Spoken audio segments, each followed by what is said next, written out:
Ngayon is 1:13 na ng umaga. Madaling araw. May sasabihin ako na nakakagulat. Yes. Yung ako magulat kayo. Sasabihin ko.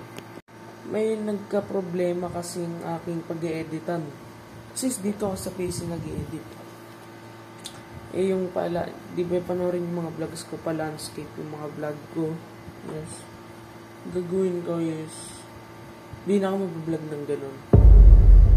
Yung gawin ko is, portrait na patayo. Yes. Yun. Wala yun. Nagka-problema kasi na pag-editan ko sa YouTube. Ganito, ito ganyan na camera. Ganun na ako mag-vlog. Tinisip ko, gagawin ko na lang ng pag-vlog is pagpa-prank. Yes. Ready na ako dun. Yan ang problema sa mga nagbabago. Yes. Please, supportahan niyo pa rin ako.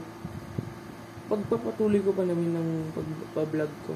Pagpa-content creator. Yes. Pero pa-portrait na yung gagawin ko. Kaya sorry, yun na lang gagawin ko. Yes. Yun ang magpapa-landscape. Kasi, di magbabago tong pagko-content ko kung hindi lang nagka-problema sa pag-editan ko. Hindi ko na sasabihin yun. Basta, supportahan niyo pa din ako. Pagpapatuloy ko pa din ang aking pag-vlog. Yes. Nagka-problema kasi yung pinag-editan ko. Kaya, sorry, yun pa din. Ang content creator ko.